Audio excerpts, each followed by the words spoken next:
మీరు పని చేయాలని చెప్పి మరి జీపీఓల నియామకానికి విద్యార్హతను ఇంటర్ నుంచి 10th తగ్గించాలని అన్నారు పూర్వ VRO action committee chairman Golconda Satish. GO number 129లో పలు రూల్స్ను మార్చాలని అన్నారు. గతంలో గ్రామ వీఆర్ఓలుగా చేసిన అనుభవాన్ని దృష్టిలో పెట్టుకోవాలని అన్నారు. పూర్వ వీఆర్ఓలకు స్క్రీనింగ్ టెస్టులు నిర్వహించమనడం సరికాదని అన్నారు. సర్వీసులోనికి వచ్చేందుకు కూడా ఇంట్రెస్ట్ చూపిస్తున్న ప్రతి ఒక్కరిని జీపీఓలుగా తీసుకోవాలని డిమాండ్ చేశారు. కార్యక్రమంలో TGO JAC chairman Jagadish, secretary general Aituri Srinivas, ఇక ముజీబు పాల్గొన్నారు. ముఖ్యమంత్రి అయినాక మేనిఫెస్టోలో పెట్టిన అంశాన్ని గౌరవించి మళ్ళీ 10,000 పైచీలకు పోస్టులు ఇచ్చారు. కానీ ఆ ఇచ్చిన పోస్టులను గౌరవ మంత్రివర్యులను కూడా మీ ద్వారా రిక్వెస్ట్ చేస్తున్నాం. గౌరవ ముఖ్యమంత్రి గారు, గౌరవ రెవెన్యూ మంత్రి గారు, మీరు ఒక 5 నిమిషాల సమయం ఆ జియో పైన ఆ పరిశీలన చేయండి సార్. వీళ్ళ సమస్యలు తెలుస్తాయి.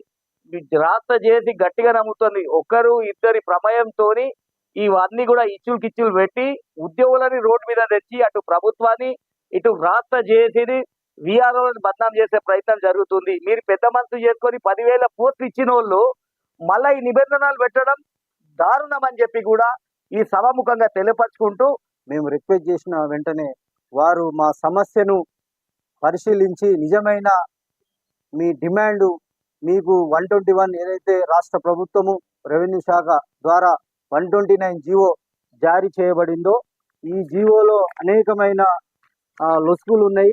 ఈ జీవో ద్వారా వీఆర్ఓలకు రద్దయిన వీఆర్ఓలకు నష్టం జరుగుతుంది. కాబట్టి మీరు కోరుతున్న యొక్కటువంటి డిమాండ్ సరైనది కావున మీకు మేము మద్దతుగా ఉంటాము. మీ సమస్యలను మేము పోరాడతాం.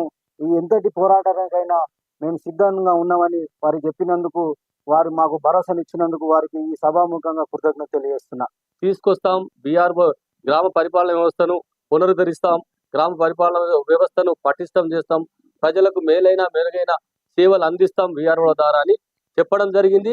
అదే విధంగా నిజంగా గవర్నమెంట్ వచ్చిన తర్వాత తీసుకురావడము నిజంగా ఈ ప్రభుత్వము ఈ తెలంగాణ ముఖ్యమంత్రి గౌరవనీయులైన రేవంత్ రెడ్డి గారికి, అలాగే మా రెవెన్యూ శాఖ మంత్రులు శ్రీ పొంగులేటి శ్రీనివాసరెడ్డి గారికి మా తెలంగాణ రెవెన్యూ అసోసియేషన్ పక్షాన కృతజ్ఞతలు తెలియజేస్తుంది.